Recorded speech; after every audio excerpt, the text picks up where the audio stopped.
Good morning. Utah Golf Radio, getting you inside the ropes on all things golf in Utah in partnership with Utah's leading golf organizations, the Utah Golf Association, the Utah Section PGA, Fairways Media, the Utah Golf Foundation, the Utah Golf Course Superintendents Association, and First Tee Utah.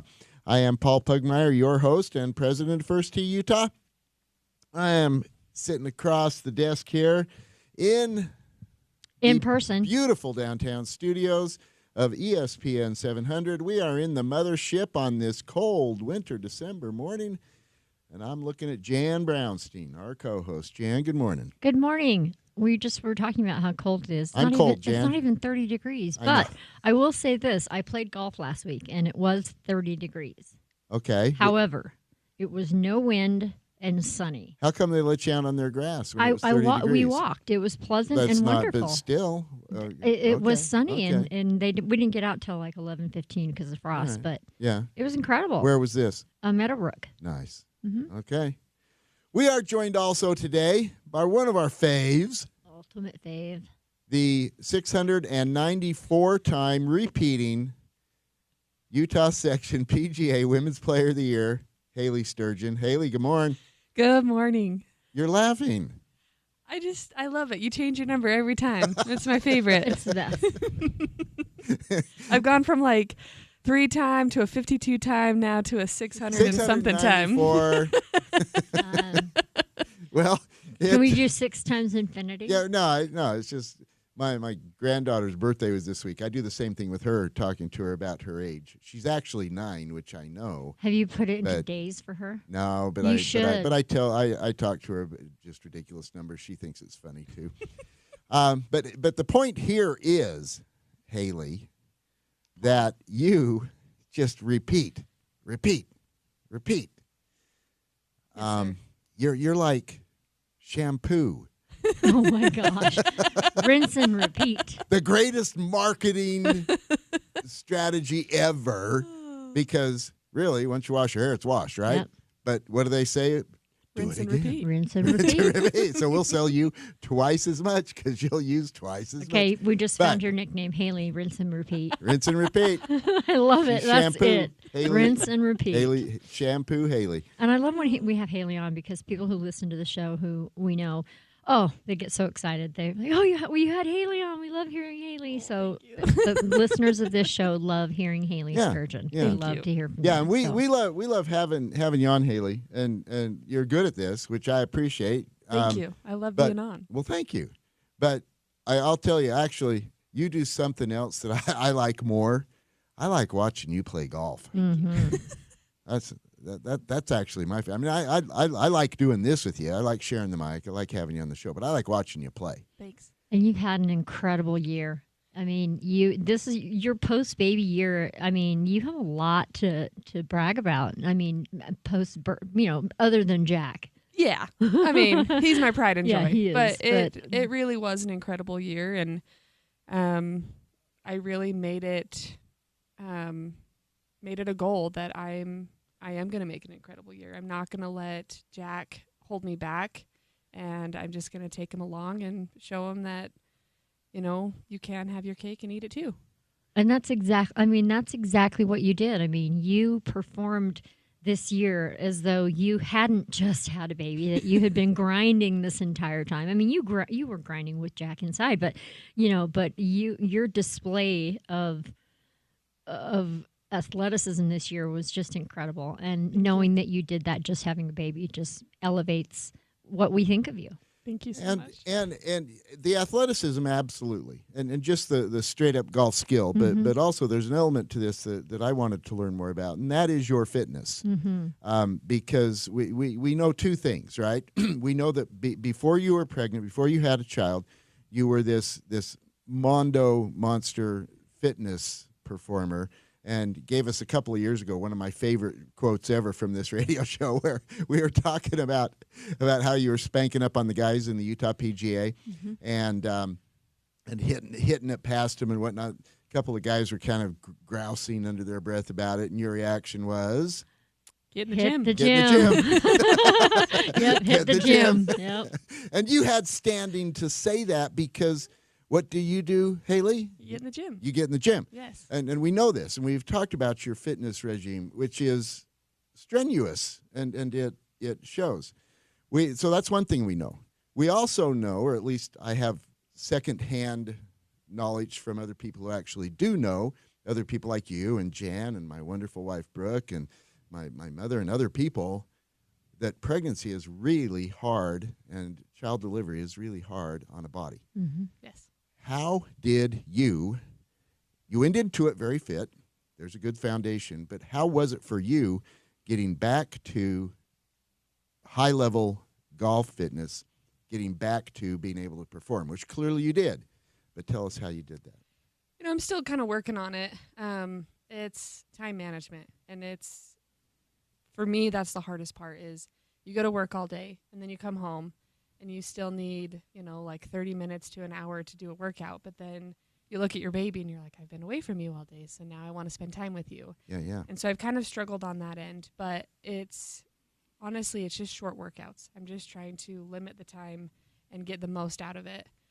So I'll do just like, hey, I'm going to do 50 squats. I know we had that challenge a couple years ago. And so it's just like squats, push-ups, lunges, like do it really quickly or do it with Jack. And he thinks it's the most, the funniest thing in the world. Absolutely. Okay. And then you're adding weight. Then folks are doing it with weights. Right, then you're adding weight. I'm doing it with my baby. That makes sense. What does Jack weigh now? He is like 22 pounds. There you go. You'll notice that. Solid. Oh, yeah. Yeah. Okay. You notice it, I promise. Okay. And so it's just trying to get kind of the most out of a short period of time, and a lot of stretching. How did it? Oh, okay. I'm glad you said that. That was my next question. How did it affect you the most? Was it strength, mobility, flexibility? What was the biggest effect, hardest to come back from? I was very fortunate. I didn't really have I felt like I bounced back really quickly. I didn't notice a huge difference. But you also played during your entire pregnancy. pregnancy. I played through my entire pregnancy, so it was just something new. So it wasn't as extreme from going from playing heavy duty competition golf to doing nothing for 9 months. There's no way you would do nothing for 9 months. And this reminds me of another one of my favorite quotes, and this one's on this topic, it turns out, from the great Sue Nias, Utah Golf Hall of Famer, friend and mentor to us all, where when she was pregnant, she was competing at a national level and doing really well. And her swing thought, this is the best swing thought ever, turn the baby to the hole. Baby to the target. Baby to the target. Yes. And it's true. It's because, when you do get pregnant, I've heard from so many women is I actually play better golf. And it's because your muscles and your ligaments and everything's starting to relax and loosen up because they're ready to preparing for childbirth. Yeah. And you don't know it until it happens. And my swing was so fluid and I could get through the ball. I had no pain. I'm so sorry to everybody that has had pain while they're swinging, but it was pain-free when I was pregnant. And that was one thing after pregnancy is I did tighten up and I started to get pain again. And so I would say maybe stretching I had to do that a lot more and have a better regimen on that, especially like a pre-warm up and then your warm up and then all of that. That is really interesting. I appreciate you sharing that with us. And I hope for the women out there listening and the girls as you're contemplating your life, your future, I hope this is useful information. It is certainly impressive, Haley, and it is certainly eye-catching that you come back to stretching, mobility, because this is something that women of all ages come to. This is something that men of all ages come to. What springs to mind, I was up at Mike Weir's house a couple of years ago when he just was turning 50 at the time and preparing for the Champions Tour, and I asked him, what are you working on? He goes, mobility. He says, I've got a stretching routine every day you wouldn't believe. It's a couple hours. Yeah. Oh, yeah. Well, we talk about We talk about stretch zone every single week. We talk about the stretch zone every single week. Okay, this is folks. one of those moments where, this is it. Haley, we've got to get you into stretch zone because if you haven't had an assisted stretch, it is life changing. Yeah, really. It matters. matters. Really is. It matters. It matters in your game. It matters for me. It And matters, your mental too. Yeah. Well, it matters how I feel Right. in the day. And look, for me, I'm past the lob wedge now, folks. Yes, you are. and the stretching matters in every little thing I does. do. Yes. It- 100%. Yeah. It's even like during your round is, if you're in a cart and it's a long round why and would you're you- just why would sitting you be there. in a Yeah. cart? I know, Paul, you're such I a know. He makes us a all walking he makes us snob. I look know. bad. I'm I love a it. grumpy old man I on know, this he one. But makes for us those look of bad. us who like to take carts from well, time to especially time on again, big, on Okay. big courses, that's kind of a thing when you Yeah. have your clubs. But And then But there are it's- situations. But you use do. the You cart. you Use definitely the cart to stretch, get out and that stretch. time, yes, Yeah, because yeah. when you sit there, I mean, there's times where I don't realize it either. My dad's like, "Hey, get out of the cart and start stretching," and I'm like, "What? Like, what are you Yeah. talking?" And I'm like, "Oh yeah, we've been sitting here for 10 minutes, on this tee box, and we still got another group to go." Yeah. And it's just kind of, you have to re-warm yourself up to get yourself back into it. Yeah. And that's another cool point is your dad. Yeah. Your dad is cool. He is. Mr. Dunn, I've played with him in senior events. I've watched him with you over the years, and he still is your loop of choice. 100%. Yeah, still is out there packing your clubs around and helping talk you through your shots and all that. Yes. Which raises an interesting question. I'm always intrigued with the caddy-player relationship, but in this case, your relationship goes back to your birth. 31 years. It goes back. Well, and it's got layers. the daddy caddy isn't something unusual Well, to see. However, Yeah, daddy this caddy is a bit of a pejorative term. Yes, and it doesn't but apply here. No, because this is different. Because this has Yeah. been since Yeah. the moment of birth. No, and he's really good. No, Yeah. He is. I know him. I've watched him. But what I don't know and what I'm interested in now that we're here, how is that dynamic Mm-hmm. when you're planning a shot and maybe have a different view on how it plays out? We've gotten a lot better, especially now that I got older. When I was younger, it was Your way. no, it was never my way. Oh, never? Always listen to Dad. Okay. But I mean, 9 times out of 9, he was usually right. Okay. And that was a hard thing for me to let go, Of right? course. Is Well, that Of course. I need that to applies take- off the golf course. Yeah. it Anywhere, does, yeah. he's like, Yeah. he's a very intelligent man and he studies golf and he lives, breathes, loves it. And so it's kind of getting my ego out of the way and just saying, okay, Dad, what do you think? And so we just kind of talk about it. And especially when I was younger, I would just be like, oh my gosh, Dad, no. And I'd rush through the shot and then all of a sudden we're, blowing up and we're doing all these stupid things. And he just gives me a look and I'm like, oh crap, I know, Mhm. you're right. And so now we've kind of gotten to this routine where we walk up to the shot. Okay, what time is, or, how far is it? And then, okay, it's this shot. We both kind of look at each other. We thinking 8-iron. Yeah, I like 8-iron. Okay, pull the 8-iron and we're there.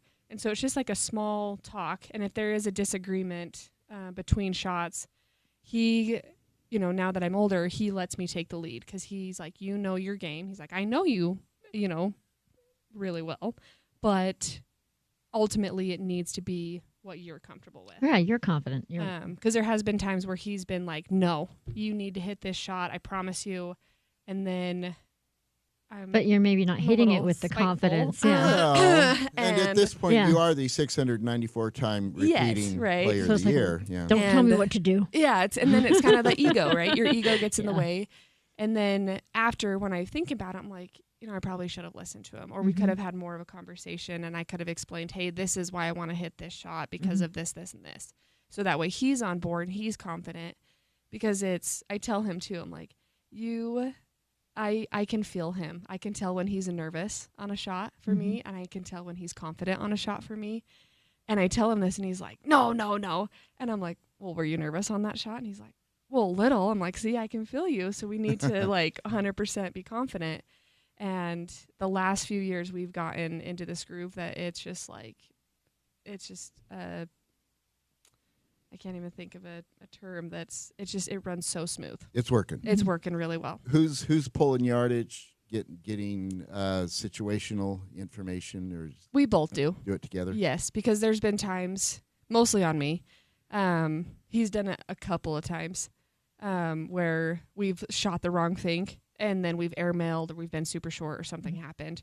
And so it's just kind of both of us, hey, you got this? Yep, we're this. Okay, we're good. That makes sense. Yes. That's good. Yeah. Okay, so let's get this right. Is it the 4th player in the year in a row? +2. 6th. 6. How do you? Okay, I had the right Are you digit. joking? Are you joking right now? No, I'm not. The years go by so Oh, fast. my I'm just so goodness. used to Haley doing it. Okay, 6 in a row. 6. How is this year compared to the others for you? Is it different coming back from pregnancy and childbirth? Is it better? Tell us about what this year is compared to the other 5. Well, the other 5, it was me, myself, and I. Mm-hmm. And my husband, my family, my job, they're so supportive. But it's just always myself. And then this year, it was, okay, I need to practice. Okay, can you take Jack? Nope. Okay, I'm going to take him to the golf course with me so I can practice for 30 minutes or an hour or however long he'll let me. And it was a team dynamic, always. No matter what, hey, I need to practice this day. Can you watch him an extra 30 minutes? Like, it was always coordinating in Jack's best interest. And so sometimes it made it more difficult of, hey, I've got to putt at the house because I can't quite get to the putting green, or, taking him with me. We did that several times, actually a lot this summer, and taking him on the golf course. So thank you to those golf courses that allowed me to do that, because those are memories that I'll always cherish, and it just made it so much more fun. And so this year, it was harder, but it was the funnest year for me. That's cool. What's on your horizon? What are you planning for 2025?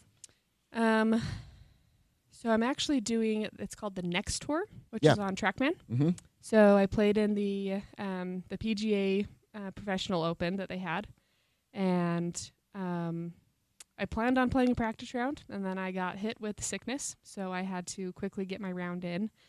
And I struck the ball well, and the short game is a lot harder than I intended. On TrackMan? On TrackMan, yeah. The short game is stupid hard on TrackMan. So Man, okay, so yeah, this sorry. is a whole other It rabbit is a hole I whole- want to go down. Go down it just a little bit.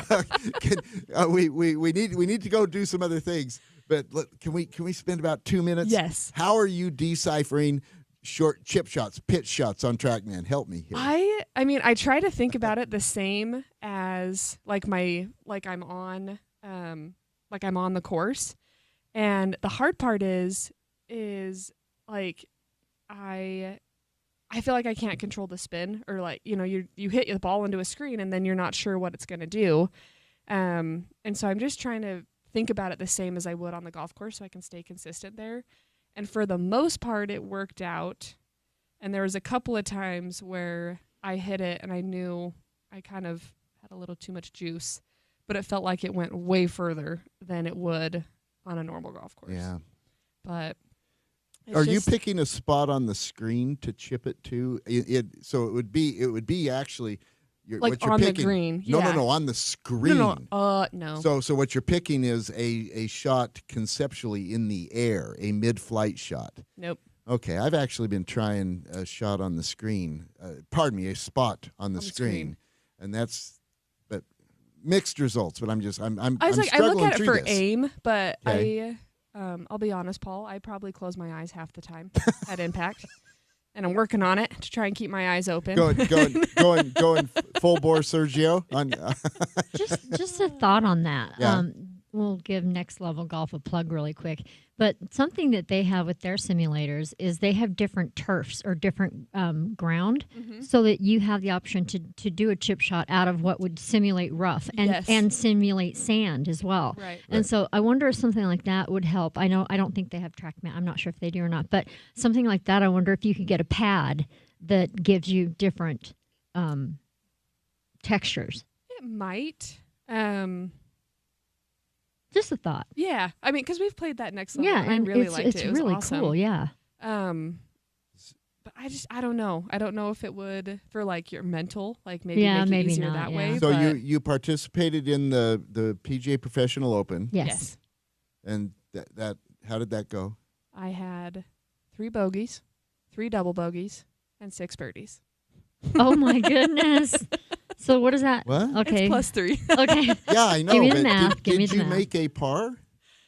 Yeah. So that would be I know. 6 I know. pars. 6 pars. Yep. Oh, wow. And how are they doing putting?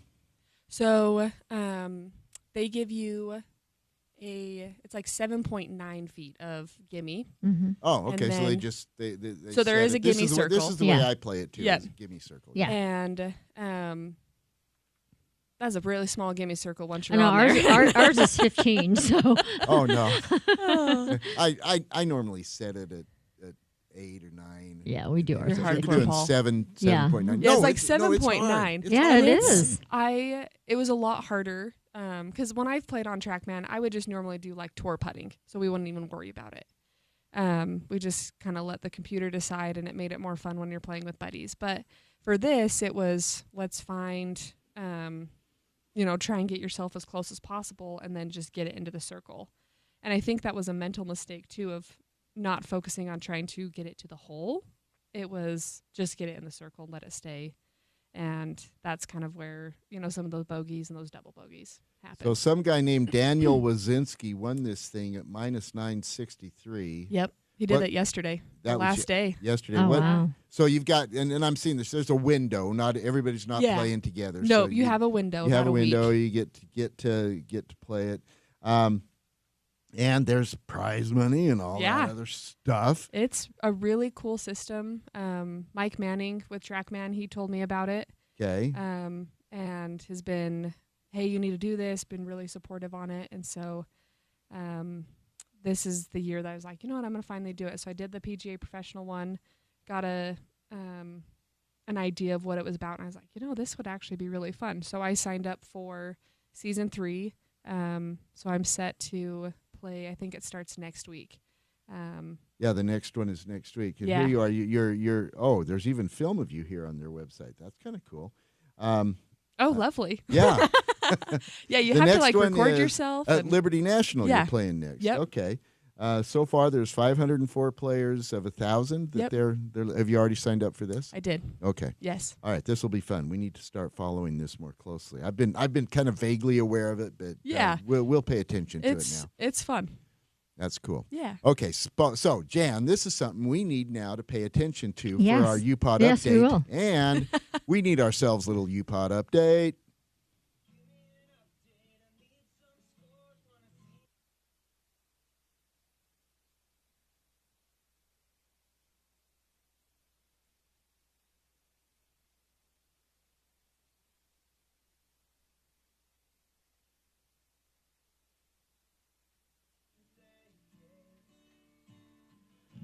The UPod update brought to you by our good friends at Scott Golf. Check them out, scottgolf.com.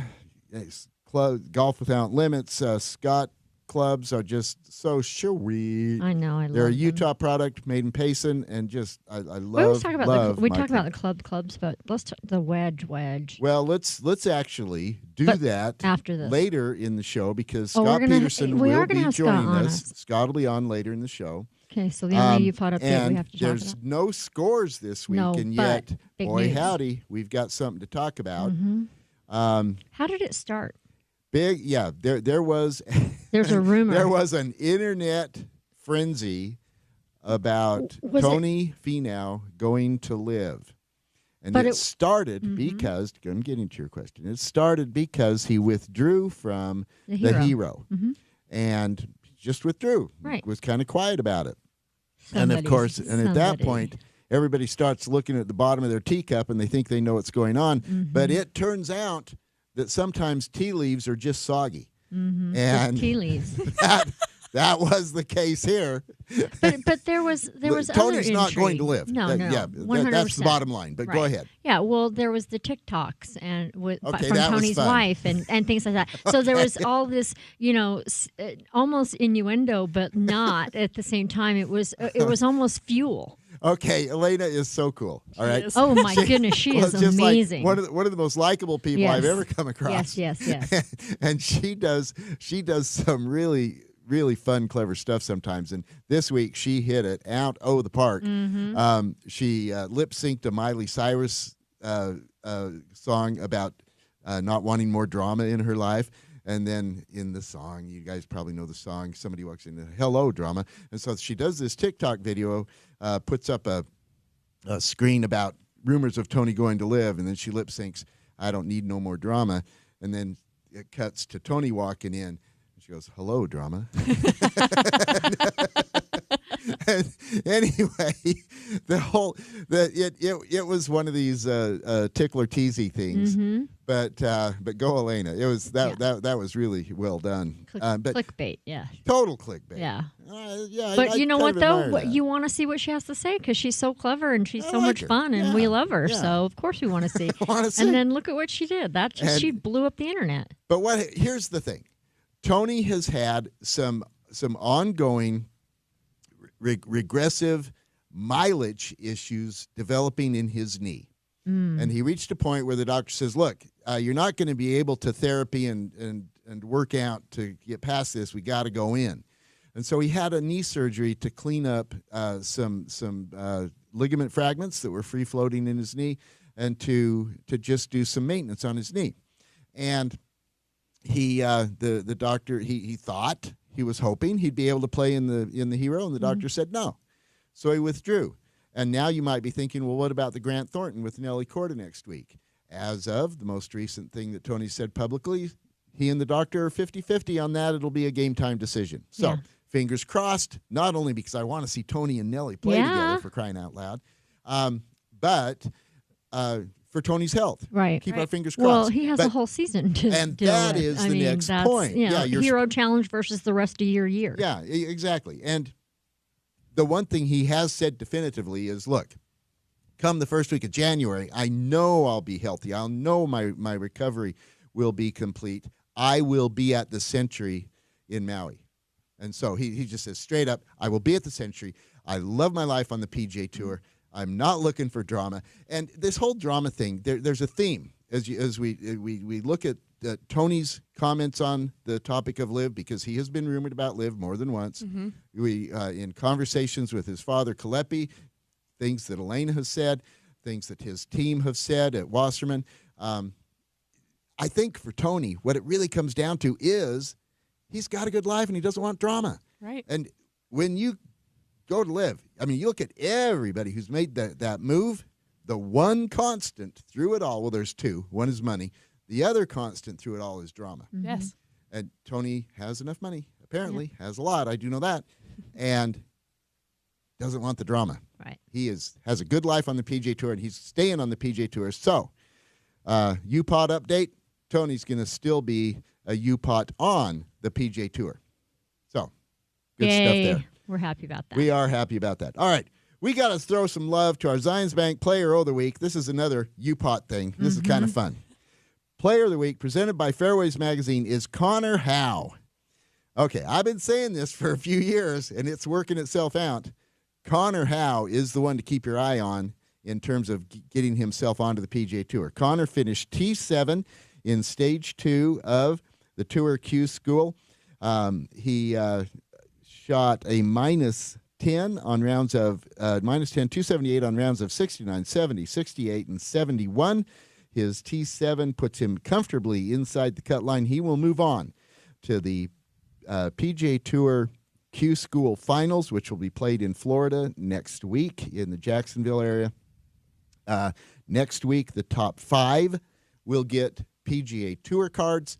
The top 46 through 40 will get Korn Ferry Tour cards. Connor Howe moves on.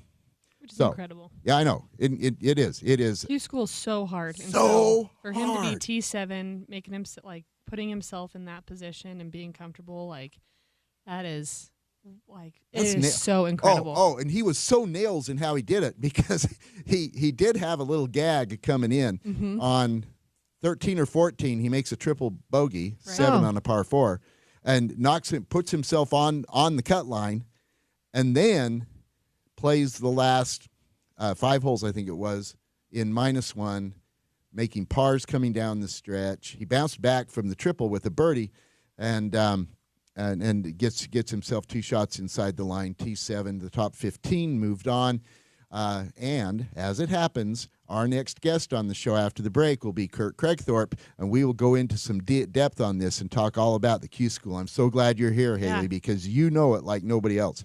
And it is so stinking hard. Yes. All right. That Zions Bank Player of the Week presented by Fairways Magazine, Connor Howe. All right, we do need to take a break. We're going to come back on the other side with Haley Sturgeon, with Kurt Craigthorpe. You are listening to Utah Golf Radio on the Rocky Mountain Golf Network.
Yeah. Utah Golf Radio.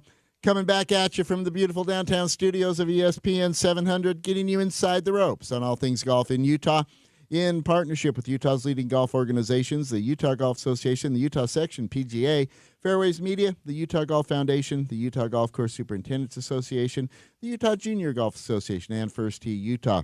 Paul and Jan with you in the studio today, together with our good friend Haley Sturgeon, the 694-time repeating Utah Section Player of the Year. This first hour of the show is presented by Salt Lake City Golf at slcgolf.com or the Salt Lake City Golf app. Now is the time to be getting ready for your annual pass, your season pass on Salt Lake City golf courses. Those are going to become available here in the next couple weeks. Be sure to watch for them at slcgolf.com. We are joined now by the great Kurt Craigthorpe, legendary sports and golf reporter in Utah. We want to talk ourselves some Q School. Kurt, good morning. Welcome to the show. Good morning, everyone. Good morning. Morning, Kurt. Kurt, we're here with Haley Sturgeon. Haley is, one of us here has played in Q School and the rest of us haven't. And Haley is that one. We've been following the PGA Tour's Q School this last week, actually the last several weeks. And, of course, just yesterday, Connor Howe moves on, finishes T7 at the Stage 2 in Alabama. Give us your take on this, Kurt. Yeah, it's such an interesting time of year, and you're exactly right. The rest of us can imagine what it's like to try to do something like this and play for a living and have our careers on the line over a 4-day period. But Haley actually knows. So I'll be interested to hear her thoughts about this subject as your morning goes along. But yeah, it's always cool to see somebody succeed, and Connor Howe from Weber High School did that. It was interesting yesterday. I just checked his score after 9 holes and figured he was comfortably safe. It was only later when you actually checked the hole-by-hole scorecard and pointed out that he had a couple of misadventures and a little bit of a scare on the back 9, but then pulled it back together and ultimately ended up getting in by 3 shots. But yeah, down there in Alabama, he shot 69, 70, 68, 71. Pretty solid performance, and so it's a quick turnaround now. The Q School finals start Thursday in Florida in Ponte Vedra Beach, and now they're not actually playing the TPC Stadium course, but there are 2 courses there in Ponte Vedra where they'll be playing. And yeah, I think they're on the Die course there, which is heck of a track, even though it's not where the Players is played at. But, you mentioned an interesting point there, Kurt, about how this is a quick turnaround. The pre-qualifier, Stage 1, all that, there's been several weeks between these up until this point, and now they're going bam, bam, which I like because that's the way the tour is. It's week after week. Yeah, and now a lot of guys did their second stage the week before Thanksgiving, so there were only about half of the second stage sites that played this week. But yeah, I think the guys who advanced this week probably feel good about the fact that they just go right into it 6 days later. Haley, you've been there. I have. We talk about how stupid hard this is, but we're looking from the outside. How stupid hard is it on the inside? It's very stupid hard. LPGA is a little bit different because we don't get to choose our sites. They have the already chosen sites, so it's slightly different. But regardless, it's you basically have to play lights out, and you have to go into it thinking that of like, I have to play my A game going into this if I'm going to make it through. There's really not room for a hiccup at all. No. Is there? And so it's really incredible with Connor I know. that he made a triple on the on last 13. Oh my God. Yeah, when you're coming back down 9 the stretch. the last day, Yeah. and he survived it. And Wow. that will make or break you. Yeah. And so it's even more incredible that he came back and then got himself into the deep into the cut line instead of just on the bubble. And so kudos to him that he, mentally was like, hey, this ain't going to happen. And so he just, makes a birdie right after, made some pars, got himself comfortably into it, and it's mentally straining. And so you have to be on your A game, mentally tough, ready to go. Kurt, I know that you follow a lot of players on this, and there were a couple of really interesting names of people who did not move on like Connor Howe did. Was there anybody who got your attention there, Kurt? Well, I think the one the people have been pointing out nationally is Neil Shipley. Yeah. Former college star who played well in a lot of PGA Tour events this year. And it just shows it goes back to what we always say, like with Peter Quest, he would have been a first-round draft choice in the NFL and had a 4-year contract. But it just doesn't work that way in golf. You literally have to earn it, if not year by year, almost day by day. And but I will point out one other success. It's always fun to keep track of guys who come through the Utah Open at Riverside and Provo, and Gavin Cohen is a guy who finished in the top 3 at Riverside each of the last 2 years, and he had a pretty good scare himself down there in Alabama yesterday, and just made it in on the number with a 74 after being in great shape through 3 rounds. So that was fun to see. He was a cool guy to talk to in Provo, and he was in contention the last few years, like I said. So that he's a fun one to follow. Keanu Aquina from Pleasant Grove High and BYU was in the second stage in California, and I got excited on Tuesday because he was 3 under after 6 holes, but kind of faded after that and didn't come close. So this shows you how tough it is. You just, like Haley said it so well, you just have to play the best golf of your life for 4 straight days, and one of the 4 just isn't good enough. And it's not like just another tournament. Mm-mm. It's a tipping point. It's a fork in the road. It puts you down different paths. Neil Shipley, who has been touted as one of the next things, when he was low-am at the Masters and the U.S. Open in the same year last year. And now the answer is no. He's got no status. Mm-hmm. So what does he do? Well, nobody knows yet. We'll figure that out. But wait till next year. Wait till next year. Like, that's what sucks. I mean, go to Europe. Really is, yeah. Brooks Koepka didn't get through Q School back in the day. He went to the Challenge Tour in Europe. But isn't there conditional Corn Ferry status for him? Not now. Oh no. Okay. Well, he made it. Well, Shipley made it to stage 2. So, Kurt, do the Shipleys of the world, having made it to stage 2, and this would include Keanu, do they get any conditional Corn Ferry status or America's Tour status or anything? There is some PGA Tour America's status for guys who were in the top 10 that missed in the second stage, if that makes sense. Okay, yeah. So they'll get some starts on that. But historically, I remember following John Wright back in the days when he was going to Q School year after year, and he always said that the most pressure you can have is in second stage because it is almost all or nothing. So guys like Connor that made it through second stage to the finals will have some kind of status, but basically speaking, the guys that didn't get through the second stage are shut out from the Corn Ferry. As we look, it's tough. Yeah, it is so tough. As we look forward to the finals, I've got this vague recollection, Kurt, that there are players from the PGA Tour who missed out on status this year. Are they slated into the finals? What can we expect in the field next week?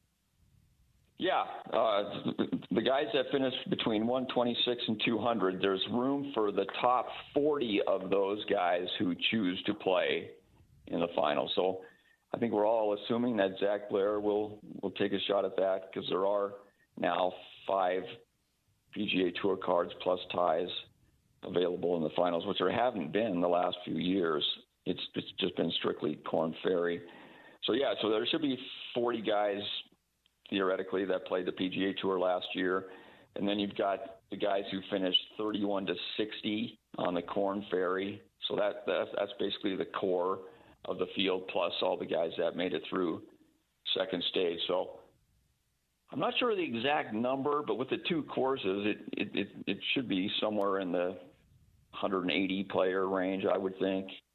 And then top 5 in ties get PGA Tour cards, and then the next 40 in ties get Korn Ferry Tour cards. But even that's a little bit deceiving, because the most guarantee you can get with a Korn Ferry card is 12 starts, and then there's a big reshuffle. So it's just this constant, day after day, proving yourself, even at almost the highest level of the game.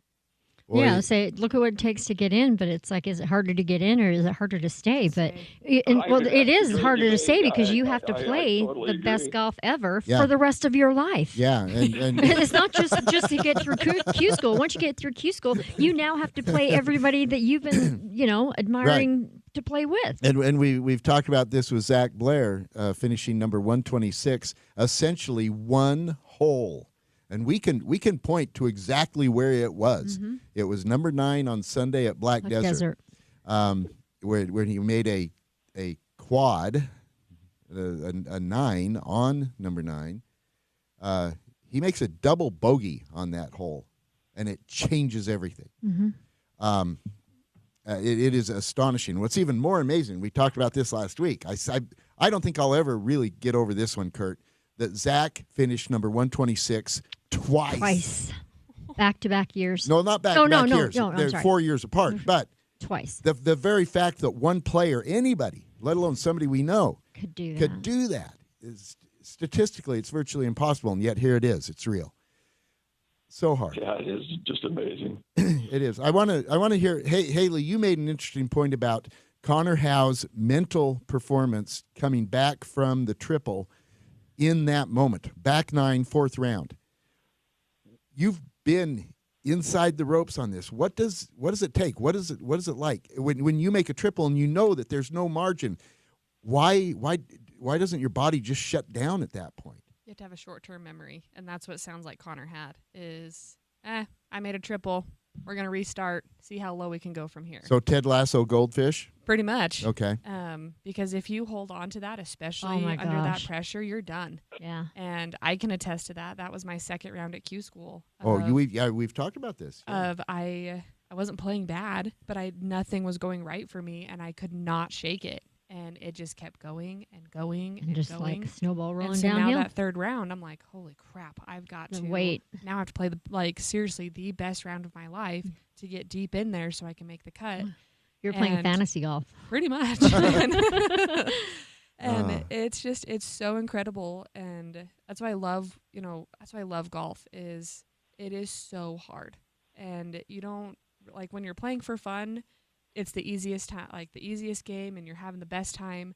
But when you're in that competition series and it matters, and it is so grueling, and it will make or break you for sure. Yeah, inside the ropes, nobody says that's good. Have a beer. Right. We joke about it. But. Oh my gosh, that would be hilarious. Well, Kurt, I so appreciate you keeping your eyes on this so closely like you do, and understanding it all and helping us follow it. It is really interesting. Of course, next week we're going to have our eyes on Connor Howe. What else are you watching next week? Yeah, it's just fun to see who emerges, and the cool thing I thought about this with the LPGA final qualifying that's going on this week. That the 25 who make it, we'll be able to see them at Black Desert. Yeah. In May, and the next crop that goes on the Epson Tour, we'll be able to see them at Copper Rock. And so it's kind of the same thing with the PGA Tour and Korn Ferry, between Black Desert and the Utah Championship now at Ogden Country Club. We'll be able to see all these people that we see their names these 2 weeks. So that really makes it fun for me. Dang, I like some Utah golf. That is so cool. All right, Kurt, thank you so much. Let me tee up something here, Jan. Next week, we will be talking with Kurt again. Next week will be our final show of the year. It is, of course, as always, our top 10 stories of the year show, together with Fairways Magazine. We'll be joined by Kurt Craigthorpe, Randy Dodson from Fairways Magazine, and Sean Walker from KSL.com. and we will be talking about the top 10 stories of the year next week on Utah Golf Radio. I put mine in. We'll have Kurt back next week, and I'm looking forward to it, Kurt. So am I. See you then. All right. Thanks so much. Kurt. That's Kurt Craigthorpe, Fairways Magazine, formerly of the Salt Lake Trib. Wow. Haley, we just repeat this. We say it again and again, and yet it just gets more true every time we say it. Q school is so hard. It's so hard. Yeah. And I that's the loved whole what thing. Kurt said about Peter Quest. Yes. He would be a first-round draft choice pick, yep. with a 4-year contract. Yep. I mean, it really puts in perspective of how different sports are, but really with golf is you can be first round, you're the best player, but it doesn't matter until he tees it up and he has to prove that he is the best player. And then but that day, he may not be the best player. It could be somebody else. Exactly. And it's not a team sport. It is not a team sport. And you need to make your own travel arrangements and pay for it. Yep. The team, are the Jazz, is Laurie Markkinen making airline reservations No. and No. stopping at the front desk on the way out of the hotel and paying his bill? No. No. Definitely No. not. No. Well, then again, the same thing. Once you get through with Q school, you're playing against the best in the world. There you go. So you have to continue to play the best game of your life until you die. Yeah. That's all I got. And on that cheery note, There you go. we will mourn Jan's death. All right. We're going to take a break. When we come back on the other side, it'll be a little things and stuff with Scott Peterson from Scott Golf. You are listening to Utah Golf Radio on the Rocky Mountain Golf Network.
Things and stuff brought to us by our good friends at Stretch Zone. Check them out at stretchzone.com to arrange your free introductory stretch like we talked about a minute ago earlier in the show. Most important thing for a golfer.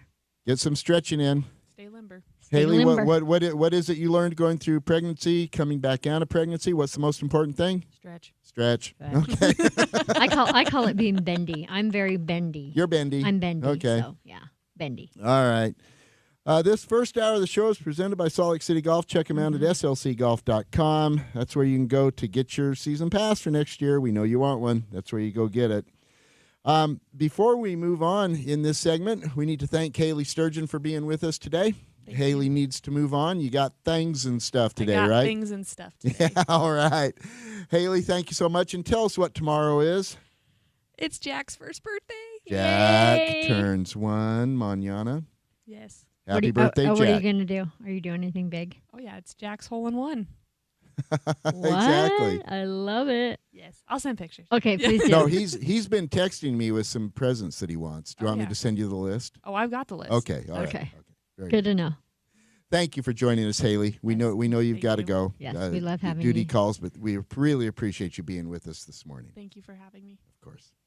All right, we want to welcome onto the show now our good friend Scott Peterson from Scott Golf. Scott, good morning. Welcome to the show. Good morning, Paul. Hi, Jan. Good morning, Scott.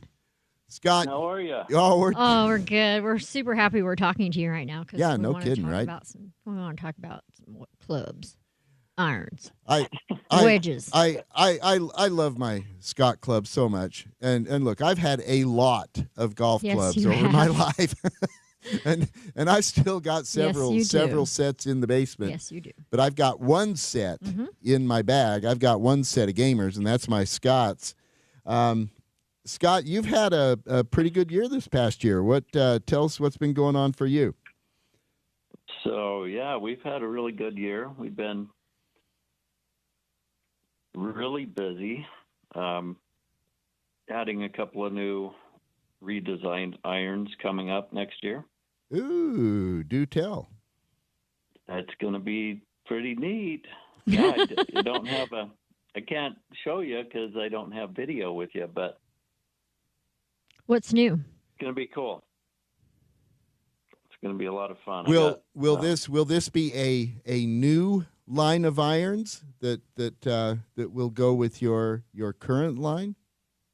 No, we're just cosmetically, just some small cosmetic changes just to change it up a little bit. Been running the same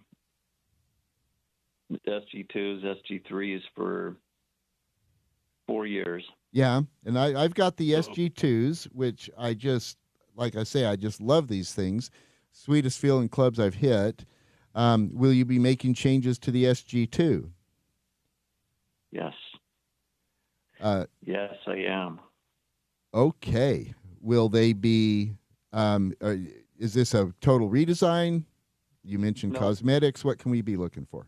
Cosmetic, yeah, weighting and the back design's a little bit different, but I've been playing a set that I made earlier the year, and they're wonderful. They're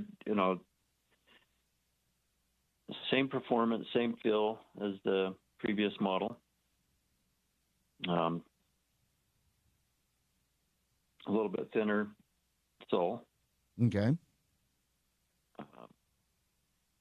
And other than that, it's pretty much the same. Other than that, it's going to give you the same performance. So the SG2 is your muscle back, and Correct.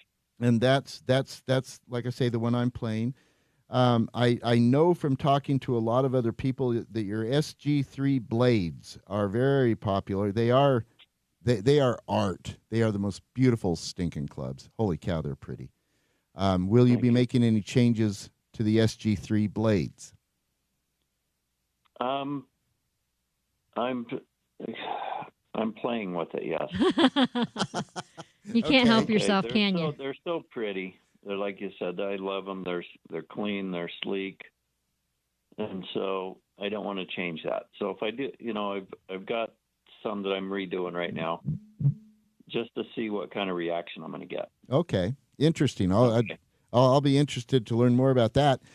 And then Jan plays your SG4, which is a forged cavity back. And Jan, you've talked a lot about these. I know you love these things. What are your thoughts on the Well, SG4? I love how easy and effortless they are to hit. They're not, and I ended up with the stainless or with the steel shafts. So, Yeah. and that was new for me because I've always played with graphite. So I was always worried about. I never had played with a stainless But you with did a a shaft. fitting. You did Right, a fitting with and Scott, it and this was is what it showed. completely Yeah. changed. Yeah, and so I love it. And now I don't know that I could play with a graphite shaft if I wanted to, because I've just gotten used to the smoothness and the weight of it, and just kind of again when I hit it and I hit it, when I hit it well, it just feels like effortless. I mean, it just and it goes and it's beautiful, and I love the sound it makes. Will you be doing any changes to the SG4, Scott? No, not at this time. Okay. That's such a wonderful iron. It is. I'm curious. Yeah, go ahead. What's your top seller among these three? I would say the top seller, depending on where we're at in Asia, South Korea, Japan, the SGO4 has been big. Okay. In the U.S., the O3 blade and the O2. The O2 has been number one for 10 years. Yeah, that makes sense to me. Do you think the difference between us and Japan is the grass? Well, there's a lot of difference. Yeah. Well, I just meant because if you have one for the other, it's just I wonder if it's if it has a lot to do with that. Okay. Yeah. What else can we look for coming up next year from Scott? Are you going to be doing the long irons again? Are you doing anything different with your putters? What else are we looking for? I am going to release a different face grind on the putters. So I'm going to a smooth polished face on a couple blade putters. Okay. And it's great. They're absolutely fun to use. You don't sacrifice anything by doing that. In fact, I think it helps, but that's my opinion. And a lot of players that have been using them now agree with that. So the numbers show it. Interesting. I am going to be bringing out, the long irons for sure. I'm actually making an SGO3 one iron. Ooh. What? Yeah. What? Can you make a short one? Short one. Yeah. Okay. Are you gonna play the knife, Jan? Yeah, I want to. Okay. Just so I can say that I'd have one. It's a wonderful. I did it about 12 years ago. Uh-huh. And I didn't even release them till earlier this year, and I just put it out and sold out in like a week. Wow. So the one iron's big. A lot of people love that. They like the 15-degree lofted blade. It's just old school iron play, and so I'm going to be doing that. What about the wedges? Anything new going on there? Because that's something that Paul and I we love love our wedges. Yeah. I mean, I have a relationship with my 50. We're close. That's good. It's working out. That's good. You want relationships to work out. It just makes life easier. So wedges are great. I've got the two different wedge styles, the SG wedge and the Scott wedge. Mm-hmm. And just depending on your play, those are going to treat you very well. So no changes on those yet. So no new wedges. Playing with a couple designs on the irons, and looking forward to seeing the putter, the smooth face putter. Yeah. Yeah, they look great. So new website's getting done. Should be out in about a month and a half. Okay. Very cool. And that's we just should have all the new scottgolf.com. products on there by then. Scottgolf.com. All right. That's it. fun. It's fun to catch up with you, Scott, and get these things that are get a heads up on these things that are coming out. Folks, be sure to check this out, scottgolf.com, especially with the website refresh that's coming up and a couple of new offerings. You need to check out these clubs if you are in the market, if you are looking for upgrading your iron game, your wedge game. You've got to check out Scott Clubs. Scott Peterson, it's always nice to talk to you, friend. It's good to catch up. Thank you for joining us today. My pleasure. Thank you. All right. That is Scott Peterson, Jan. What a good guy. I know. And smart guy. Oh, smarter than me. For sure. Yeah. Well, you know what? It's going to be interesting. I mean, a one iron? Come on. What is that? I'm interested. Can you explain that to us? Well, there are a lot of players who, especially elite players, who want to play an iron off the tee on many holes. This isn't normally a club you use much off the fairway, but it's a tee club that when you want to make a good, strong, solid swing and have a higher likelihood of keeping it in play, number one, and plus just pull your distance back from what you'd get with a driver or a 3-wood. But anyway, a tee. This is a tee iron. Because I've heard of it too, and that's rare. Yeah, but a one. Twos were standard for decades. Yeah, they but just not two for, and three came with every set. Right. Now they just don't. They don't. But a lot of the top players will add in an extra iron. Nice. All right. We got to take a break. When we come back on the other side, we're going to talk with the UGA Gold Club winner, Alan Simpkins. And if you're thinking, hey, I know that name, you're right. You do. Probably do. We're going to talk with Alan on the other side. You are listening to Utah Golf Radio on the Rocky Mountain Golf Network.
9 o'clock on a Saturday. That means Utah Golf Radio coming to you live today from the beautiful downtown studios of ESPN 700. We are at the mothership, getting you inside the ropes on all things golf in Utah. In partnership with Utah's leading golf organizations, the Utah Golf Association, the Utah Section PGA, Fairways Media, the Utah Golf Foundation, the Utah Golf Course Superintendents Association, the Utah Junior Golf Association, and First Tee Utah. Paul and Jan with you today in studio. This second hour of the show is presented by Mountain Land Power Equipment. Check them out at mountainlandpowerequipment.com. In case you missed it, it's winter. You need a snowblower, Mountain Land Power Equipment. You need other kinds of mechanized assistance, Mountain Land Power Equipment. Jan, where do you go?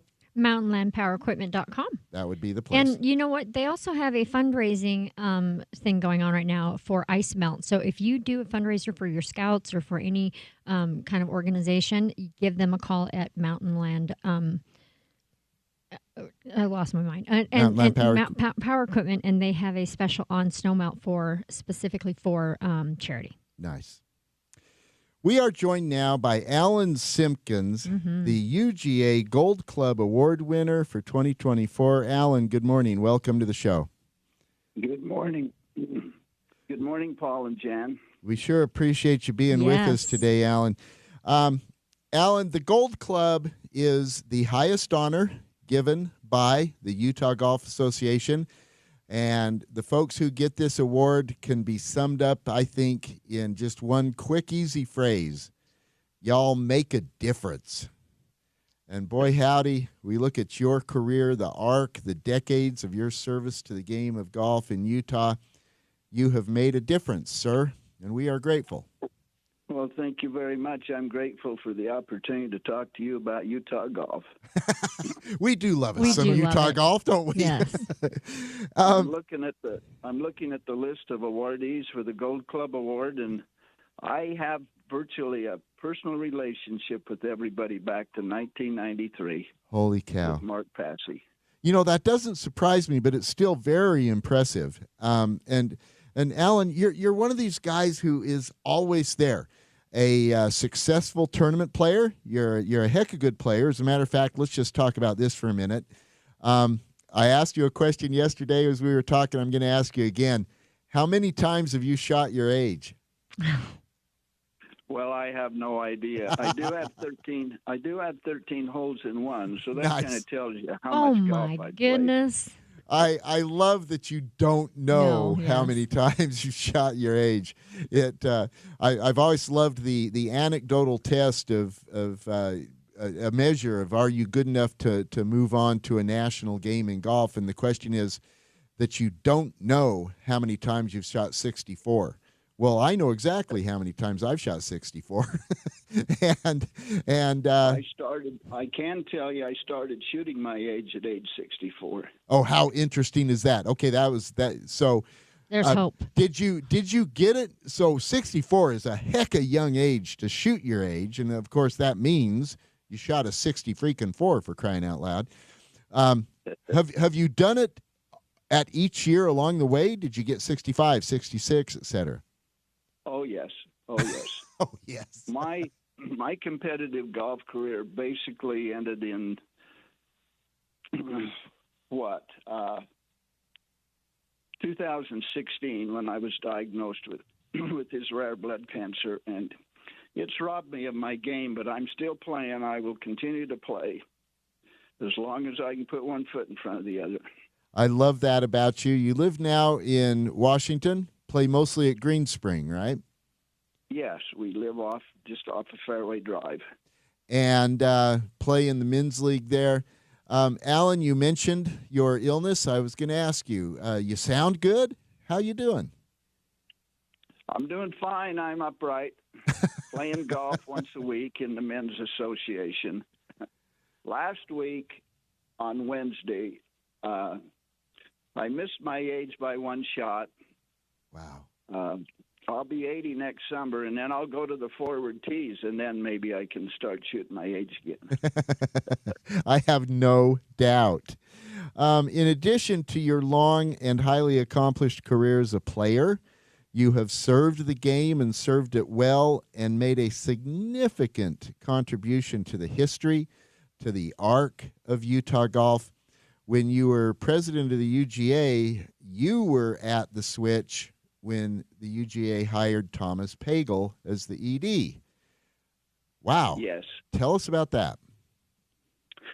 Well, I'd had a lot of experience hiring senior executives because of my role at Weber State. So the board tagged me to conduct a national search for a new executive director when Joe stepped down. And we were fortunate to discover Thomas Pagel. What a bright young man he was, or is, I should say.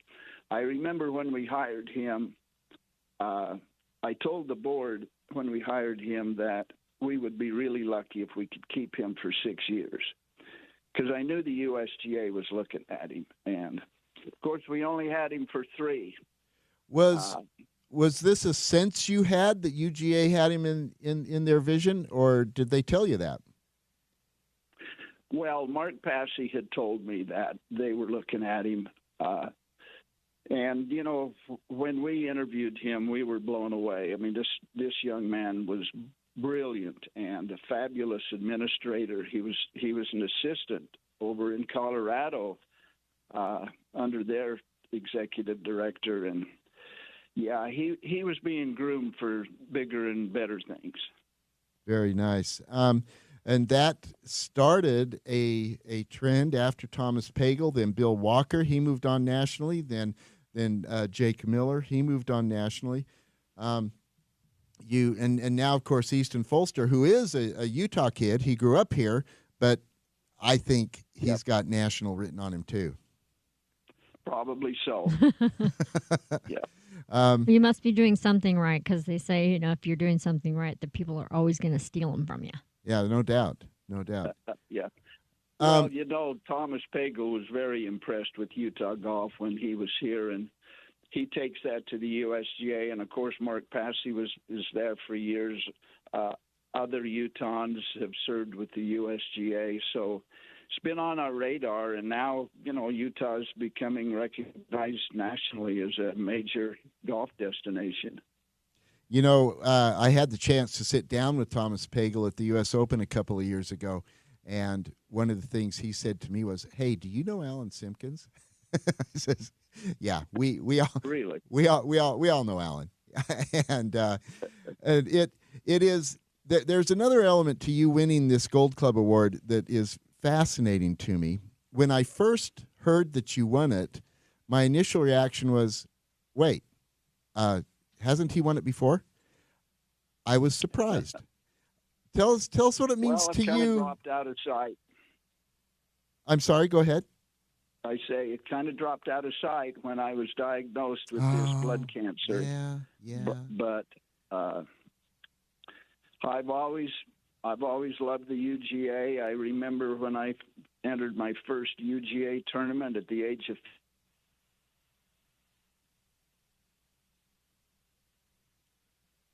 Oh, shoot. Oh, it might just be his phone. Oh, it looks like we've dropped him. You know, it's funny, Jan. When I was talking with Alan the other day setting this up, he said, you know, in our neighborhood, sometimes the calls drop. Oh, there you go. And so now we're left in suspense. Now we're left in suspense. Do you know how old he was when he entered his first I don't UGA know. tournament? I wanted to I was hear gonna that. get. I was gonna say 17. Yeah, he'd be a young guy. Olivia, see what we can do to get him back, because I want to hear the rest of this story. But you know what? I wonder do people know what the Gold Club is? Can I read this? Yeah, please do. This award is presented annually to an individual who, through significant achievement or unselfish service, has contributed to the history and tradition of the game of golf in Utah, and whose personal integrity, sportsmanship, common courtesy, loyalty, and friendship earn the love and respect of fellow golfers. That's Alan Simpkins. Yeah, that's Alan Simpkins. I mean, okay. and talk about, you know, I mean, the article that Kurt wrote was wonderful. Yeah. And so, yeah, it talks about that kind of person, and that's who we're talking to. Okay, Olivia says we've got Alan back. Alan, we were just going over what the Gold Club is and what it means, and I said, look, that can be summed up easy. It's Alan Simpkins. But I want to hear the rest of your story. We lost you when you were saying how old you were for your first UGA event. Well, yeah, I entered the Utah Senior Amateur when I was 56. Back in those days, you had to be 55 to be a senior throughout the U.S. When I was on the board, we moved that back to 50 so that we could include the other senior tournaments that were being held by the club pros in the state, and developed a PPR system. And the senior program has really flourished since then. Boy, it has, and Yeah, it's become very amateur. competitive. Played the senior amateur in when I was 56. I was paired with Arlen Peacock and during that tournament, and him and Von Barker. I think Joe set that up for me to meet those guys, but they treated me as an equal and a gentleman, and of course they were legends in the game at that time, and their history in Utah golf was. Yeah, I'm not sure if he knows this, but I hope he knows this, that because of this work, that more than 250 golfers registered for the Senior State Am this year. Yeah. That's a big number. It is a big number. And again, it is attributed to the age of 50 versus 55. That Alan up. played a big role in that. Yeah. Okay. Yeah. So he did play a big role in that. So that's, one of the reasons he is being awarded this wonderful accolade. It is cool. With his call dropped again, darn it. But we do need to move on. We are going to thank Alan and certainly for his service. Everybody, Alan Simpkins, the Gold Club Award winner. You heard Jan read the official description of the Gold Club Award. Like I say, for me, it comes down to these are people who make a difference in the game of golf in Utah, and Alan Simpkins is one of those. Mad props, big congratulations to Alan Simpkins for the Gold for the Gold Club Award. I was looking down to I know you were. We need, Jan. Some relief. We need some relief.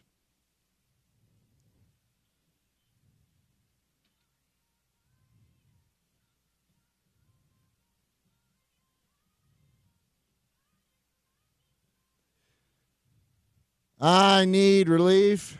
Brought to us by Farmer and Chemist, farmerandchemist.com. Jan, if you need some relief, you go where? Farmer and Chemist. You go to Chemist. farmerandchemist.com. You put in Utah Golf. You get a 20% discount on your purchase in-store in Midvale or online at farmerandchemist.com. I'll tell you who needs some relief. I saw this last night. Yeah, I was watching. Oh, my goodness. Don't you wish you could walk off the course at this point? I would. Nick Dunlap at the Hero made 3 sixes in a row. He was in the mix. He was up at the top page of the leaderboard, and he goes 6, 6, 6. Then he makes a birdie, but it was really funny. It was but too all late. they could say is this just stops the bleeding. Brooke and I had the fun of going to this tournament a few years ago down at Albany. And one thing, you can see it in the aerial shots of the course, but there's a little ribbon of rough, but not really. It goes from that to sand waste area. The course Albany is built on sand dunes, and it goes to seaside sand immediately. Oh, no. And so if you're getting off of the cut grass, you're getting into, and it's where people walk. Right. It's where the gallery's walking. And it's not out of bounds. It's not out of bounds. It's in play. You're going to end up in a footprint. It's just, so that's what happened with Nick Dunlap. 3 sixes in a row. He needs some relief. Nick, go to Farmer and Chemist and get some relief. Love it. But still at Same Hero, same tournament. same thing. Somebody was on a Sizz. We're bringing back our On a Sizz segment brought to us by Next Level Golf. Check them out at nextlevelgolf.com, an indoor facility with a lot going on. We're going to be telling you more and more about it over the next few weeks. We just talked about it Just today. talked earlier. Just mentioned it today because they have the really cool platform that tilts when you're on hills and things, and then the different I don't want to say it's texture to me, but different grasses. Different grasses. They're synthetic. So, different grasses. So light, rough, heavy rough, and sand. Yeah. Next Level Golf. Check them out. They're on the East Bench in Cottonwood the Heights. Cottonwood Heights area. just behind the Smiths. Behind him, Smith's up there. Next Level Golf. Next Level's bringing us On a Sizz. We need some On a Sizz music.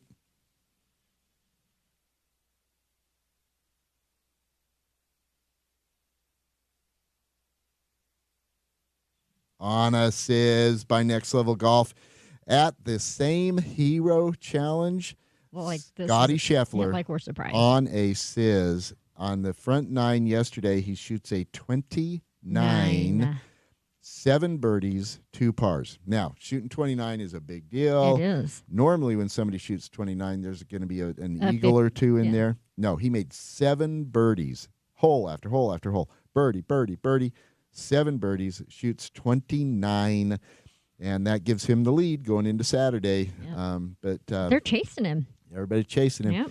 Yep. Not a surprise that Scotty Scheffler's doing that. He's been messing around with his putting stroke. He's doing now a Bernhard Langer thing. Remember back in the day when Bernhard would use what we then called crosshand, the lead hand low? He would use that stroke in for short putts and use a traditional putting grip for longer putts. Scheffler's doing that same kind of thing. He's using a traditional grip for longer putts and from 15, 12 feet or so, a feel thing. But when he gets in closer to the hole, he's going to a claw, a version of the claw grip for his shorter putts. But it's working. 7 birdies in a row. He is on a Sizz. Nice. All right. We got a little Primo stuff happening, Jan? We do have a little Primo stuff. You know, it's getting crisp in the air, and Primo is the perfect solution for gifts as well for holidays. And they have the quarter zip, the regular zip. They have men's. They released a women's line this year that's fantastic. So you can go to primogolfapparel.com, enter in code ESPN700 for 15% off your order. Do it, primogolfapparel.com. All right, we got to take a break. When we come back on the other side, we're going to be talking with Colin Clausen from the UGA. Winter Champs registration is open. Stick around on the other side. You're listening to Utah Golf Radio on the Rocky Mountain Golf Network.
Yeah. Utah Golf Radio coming at you from the beautiful downtown studios of ESPN 700. We're in the mothership today, getting you inside the ropes on all things golf in Utah.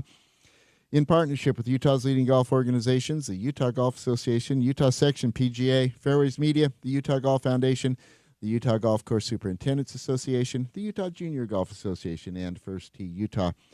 Paul and Jan with you today, and we are joined now by Colin Clausen from the Utah Golf Association. Colin, good morning. Welcome to the show. Good morning. How are you, Paul and Jan? We're cold, Colin. We're You're not alone. not that I'm whining about it, but actually, yes, I am whining about it. Yeah. And you're right. We're not alone. However, there are a couple of indicators. There's a couple of signs along the pathway that give us hope. And one of those is when the UGA opens registration for Winter Champs in March. Colin, you did that this week. Thank you. Yes. We sure did. Yeah, it gives me a little bit of hope, too. I'm starting to get bored, ready to get back out there. That's right. If you're not running a championship, what are you going to be doing, man? Tell us about Winter Champs for 2025. Yeah, it's going to be really exciting.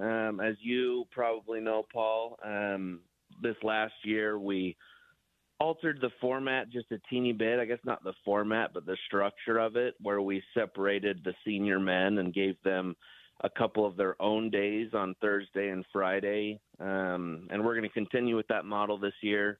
Worked really well last year. We were able to get a lot more players in the field. And then we're at, Copper Rock Golf Course, in addition to Green Springs kind of been one of our mainstays. And we were at Copper Rock, I want to say either the first or the second year that they opened, but hadn't been back. And so we're really excited to be going back to Copper Rock. Yeah, I'm excited about going back to Copper Rock as well. And I know that the change that you made in the schedule for it to separate out the senior men. At first, I thought it was just because nobody wanted to play with us, but it turns out, and no, I knew this would be the case. There is such a demand for Winter Champs. We've talked about this over the years. You've got to register early, or you're not going to get in. And we see that year after year. And so by separating out the adult men and having them play on Thursday, Friday, it just means more people get to play, which is great. We love that. We always expect, and it's been the experience and the pattern, that Winter Champs fills up and sells out. How are registrations going so far?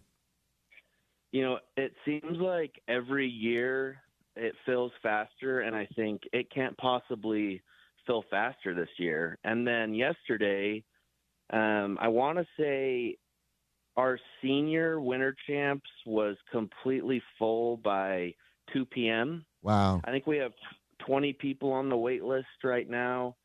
And then for context, it took, I think, 4 days last year. So even quicker. And then regular Winter Champs, we've still got spots available for women. I believe there may be one spot left for the men's division, which that has gotten much quicker. I want to say last year it took until about New Year's for the men's division to fill. And so going from 2 weeks to 1 day is, like you said, the demand is getting crazy, but it's cool to see. I mean, I don't know if I've released and allowed you to look at the field online, but let me go check. It's stacked. Oh, one would expect. Look, a Winter Champs win is a significant thing. We know that because it always attracts the best players. So let's see here. Going now, I'm trying to check this out to see if we can see who's playing in it. You do have the list open, and so. Yeah, the field is full, and all of the top. I went to the seniors first. Yeah, that's selfish there. But just scanning down through the list, we see all the top names in the senior game. It's going to be a tough road for whoever emerges victorious in this. Let's go to the men here and see, and to the women. One thing I wanted to see real quick was if Kelsey Chugg is going to be playing in it again this year. You know, she hasn't signed up yet, but I would expect her to. She doesn't usually miss Winter Champs. Yeah. Kelsey, if you're listening, get yourself registered for Winter Champs. It is interesting. Go over the format. It's not a straight old school hit it, find it, and hit it again thing. Tell us about Winter Champs is a little different. Tell us about that.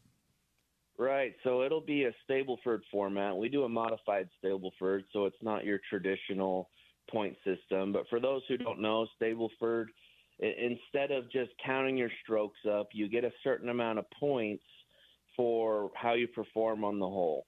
The better you perform, the more points you get. So obviously, you know, eagles, holes in one, those are the best, then birdies, then pars, and so on. What makes it nice about this format is normally in a stroke play event, if you don't hole out, that's a really big problem. If you don't hole out on a hole and then you tee off on the next hole, just walk to the parking lot. Go to the parking lot, exactly. But with Stableford, if you don't hole out, or let's say you find yourself in a situation where you have a disqualification penalty facing you, not 100% of the time, but most of the time, you're just going to get 0 points on that hole instead of having to go to the parking lot. So it's a great format for guys like me who I could find myself in a little bit of a pickle on a hole, and I'm like, well, geez, I'm about to take a 10. Like, I don't want to – I'm just going to pick up and move on. I'm holding everyone up here. So it's a really cool format in that regard, but on the flip side, it's also a lot of fun because with the really good players, you start to see a birdie fest. I mean, because you need low numbers to get points. And so guys start to really go for things, and you start to see a lot of really good golf happen. Yeah, absolutely. So just one position left for the men and a handful, you said, for the women? Yeah, the women, I want to say we're about half full. We reserve about 50 spots for women. I think there was something like 20, 25 in there right now. Something really cool about the women's division this year, you may or may not know this, Paul. I may be breaking news here, but pretty exciting. With our partnership with Copper Rock, they've offered us an exemption into the Epson Tour Copper Rock Championship for the winner of the women's division at Winter Champs this year. Oh, wow. I didn't know that. That's great. So that is interesting, especially because of the format difference there. You're a Stableford qualifier for a stroke play event. Right. How interesting. It's going to be a lot of fun. It's going to be a lot of fun to see. I expect that women's division to be stacked for that reason. We just found out about that exemption not too long ago, and so you'll start to see some press come out about that. Okay. But we're really excited. You know, this partnership with Copper Rock looks to be great. They're going to host several things for us over the next few years, we're hoping, and this is just the start of it. So that's going to be a little extra buzz to Winter Champs. Not that we need buzz at that time of the year for golf. I feel like we're all always ready to get going, but that's going to be a really cool added bonus this year. That is cool. And we should note, of course, that Copper Rock recently got themselves a new general manager. It is Tori Gatrell, formerly my colleague at First Tee, formerly the program director at First Tee Utah, and remains a very close friend, a really great guy. Is now running the show at Copper Rock. One other thing I want to talk to you about while we've got you here, Colin. We have entered the period where the UGA handicap system, the GIN system, will not accept score postings from Northern Utah. Tell us about that. Yeah, so specifically to northern Utah, I want to say November 15th is our date. Until the springtime, you can't post scores at golf courses up here. That doesn't mean if we have a nice couple of days, you can't go out and play. But essentially, the USGA for seasonal places will shut down and say, a score right now isn't really indicative of what the course rating is because the seasonality is so much different. Now, that being said, if you want to go down to St. George and post scores as you play down there, St. George is year-round, so you can certainly keep doing that. But up here in northern Utah, it is inactive for score posting right now. And, of course, if you're traveling to someplace warm, going on a golf trip somewhere, you can post scores from that as well. Absolutely. Yeah, I was in Phoenix a couple weeks ago and posted scores from that. That was a lot of fun. Colin, it's good to have you back in the saddle, buddy. Putting on tournaments, getting ready, and it's so fun to be talking about UGA championships again. And winter champs. It feels like the kickoff of golf. Well, yeah, it totally is. It sounds weird saying that winter champs and golf, but they go together in Utah. It's a thing. They're synonymous with one another. It is a thing. Mm-hmm. And we're so looking forward. Of course, Utah Golf Radio will be there for winter champs. We always are. And Colin, we appreciate you taking a minute with us this morning. Of course. Thanks for having me on, guys. All right. That's Colin Clausen, the tournament director for the Utah Golf Association. I love it because it just feels like golf starting all over again. It feels like we had this little hibernation period for a couple of weeks. It's probably longer, but it feels longer. We kind of do need it, but at the same time, I love when Winter Champs comes because it's just Winter Champs exciting. comes in March. I know, but it feels like it's sooner. It'll be March 15th. Mm-hmm. And prior to that, of course, will be the Southern Swing. There's a variety of different tournaments that are PPR tournaments where players get points in the UGA Player of the Year system. But Winter Champs is the first UGA championship of the year. Yes. And, Jan, that's pretty significant news that Colin laid on us, that the women's division winner at Winter Champs will receive a spot into the Epson Tour event at Copper Rock. That's pretty interesting. That is. That's gonna open that door a little bit. People are going to be a little bit more interested. No, you would think. You would think, and it might draw from regionally. Absolutely, it'll draw from outside, getting the opportunity to play in that for sure. Think so. That is very interesting.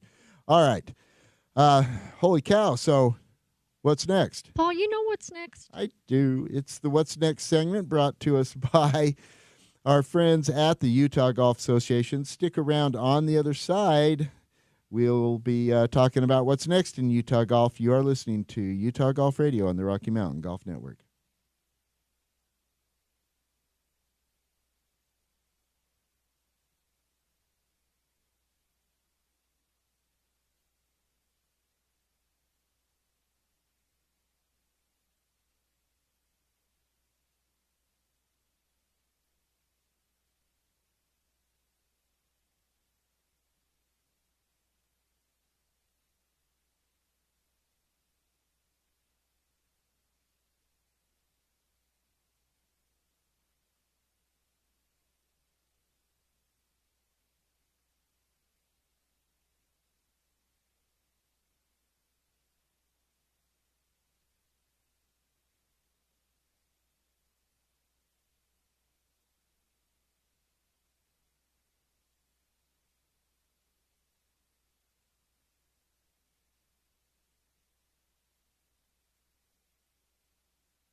Utah Golf Radio. Telling you what's next in Utah golf. Jan, as we were talking about with Colin Clausen here in the last segment, Winter Champs, I had a note in here to say Winter Champs registration is open, but turns out that for the senior men and certainly in the next hour or two for the men, Winter Champs registration will be closed because There's 4 spots available. there's 4 available for the men. Isn't that what he said? Oh, he said 1. Oh, one. One spot. Yeah, it's over now. 1 spot remaining for the men. They should secretly hold some and then do one of those last chance sales. Yeah, I think people would be unhappy. I don't think that they need to do that though. But really, really interesting and significant news from Colin in the last segment about the an exemption being given into the Epson Tour event for whoever wins the women's division in April, of the Winter Champs. Boy, that is important. That is going to open that. Big That's news. going to open up regionally. People are going to there are women that are going to find out about that and want to come in No question. easily. Yeah, no question. So anyway, that for the women, Winter Champs registration is open. Be sure to check that out. And we talked about for just a quick minute when we were talking with Kurt Craigthorpe earlier in the show that next week will be our wrap-up show for the year.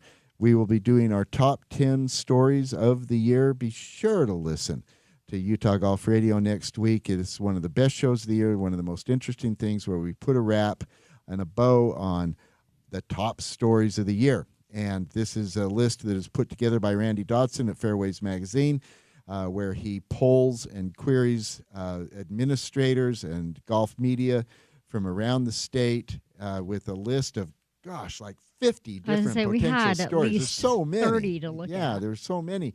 And people vote on them. Mm-hmm. You've submitted your votes. I've submitted mine. And Randy now will tally those, and that list will be announced later this week, and then we will have the show next Saturday to talk all about it. I can guarantee I know what number 1 is. Well, I think number 1 this year is just so obvious. It's Black so Desert. It's Black so Desert. obvious. Yeah. Everything will flow from Black Desert. Yeah. I like how we categorize, or how we place categories where, I got that one. You have to cross that one off your list. Yeah. Everyone will get that's the same.